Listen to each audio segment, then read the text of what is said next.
All right, let's just jump right into this one, because today's explainer covers what is arguably one of the most chilling narratives to come out of the AI DarkVerse. Picture this. It's exactly 4:16 a.m., and a spacecraft slams into the Pacific Ocean. Now, 3 highly trained astronauts were supposed to be on board that ship, but when the recovery teams finally crack open the hatch, there's only one person inside, Captain Elias Ward. And as you're about to see, this source material weaves a mystery that just completely defies all logic. I mean, imagine being the rescue doctor in this situation. When you ask the sole survivor where he's been, he doesn't ask for help, right? He doesn't ask for his family. He just sits perfectly still, totally uninjured, by the way, stares dead at the floor, and whispers, "You shouldn't have brought me back." It is such an incredible hook. The author immediately sets up this vibe that surviving wasn't a victory here. It was actually a massive mistake. So let's dive into this impossible timeline, because this right here establishes the central anomaly of our mystery box. According to Mission Control back on Earth, Elias's ship had been missing for 6 whole months. But according to the spacecraft's internal clock and Elias's own subjective memory, he had only been gone for 9 hours. Think about that. 9 hours for him, 6 months for Earth. How does something like that even happen?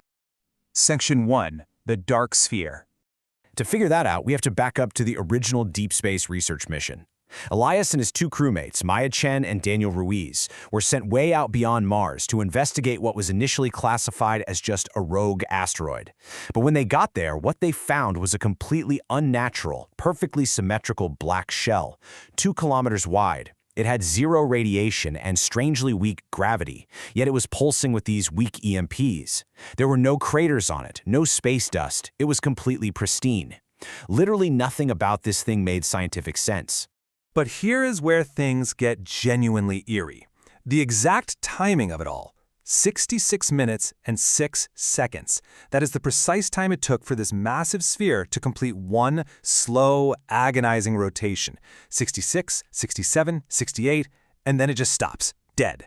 A circular opening suddenly appears in the pitch black, and they receive this really brief 3-word signal: come closer.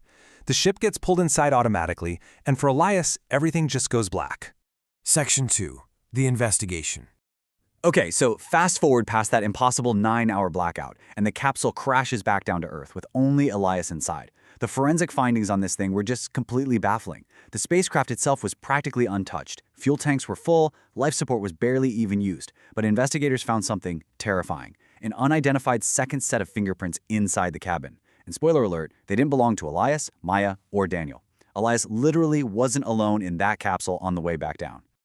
And the physical anomalies didn't just stop with the ship.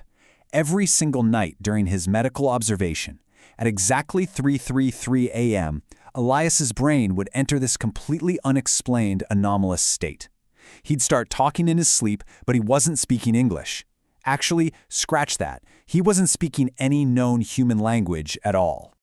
The biological escalation here is absolutely wild. Let me walk you through it. Day 1, they record those weird brain patterns. By week 1, doctors are capturing the spoken sounds on audio. By week 2, linguists get involved and realize, wait, these sounds aren't a language. They're complex mathematical sequences. And by month 1, it's like a giant puzzle coming together. Scientists convert that math into a visual pattern, and it forms a massive star map pointing to uncharted regions of space. And the kicker? It has one specific coordinate, repeating over and over again, targeting Earth. Now, obviously, Elias is just rapidly deteriorating psychologically through all of this. He's plagued by these intense nightmares of a huge, dark room filled with millions of doors and the shadow figure constantly whispering to him, "You brought us home." He even starts having these waking hallucinations of his missing crewmate Maya just standing there telling him that he left them behind. But hold on, because here is the piece of evidence that completely shatters the timeline. Investigators uncover a hidden audio recording of Elias's voice frantically saying, "Whatever happens, don't open the door." The impossible part? The timestamp on the file. It shows it was recorded 3 whole days before the spacecraft even launched. Confronted with this insane, time-bending paradox, Elias finally breaks down and confesses what was actually inside that dark sphere. Section 3. The Multiverse Inside. Elias reveals that the sphere wasn't just a spaceship. No, it was a massive, silent, artificial environment, way bigger than a city. And inside were millions of doors, and behind each one was a different version of Earth. Some were just totally empty and barren, having never even evolved humans. Others had civilizations millions of years ahead of us, and some were just completely devastated. The sphere wasn't traveling through physical space, guys. It was surfing through possibilities. It was observing different realities. And right at the center of this whole setup was a control room. The system there wasn't just passively watching our Earth, it was actively predicting our timeline's future, and it highlighted one very specific inevitable outcome for us: an Earth that is entirely empty. When Elias asked the system why, a voice just projected into his mind and said, "Because you always choose the same path." Which, of course, forces us to ask the million-dollar question: who or what is actually inside the sphere? If this isn't just some alien observation post, who built a multiverse control room to sit around and watch humanity eventually wipe itself out? Well, the source material defines them as the survivors. And the terrifying truth is, they aren't aliens. They're us. They are post-human entities from a collapsed future timeline. They evolved past biology and figured out how to move through possibilities rather than straight linear time. And they are frantically seeking a replacement Earth, basically a timeline that hadn't destroyed itself yet. Section 4. The Silent Invasion.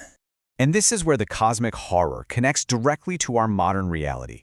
That entire mission, it was a test. And by opening the door, we literally let them in. Elias didn't just come back with severe PTSD, he brought back a microscopic, invisible structure. It doesn't act like a biological virus, though. It acts like pure information.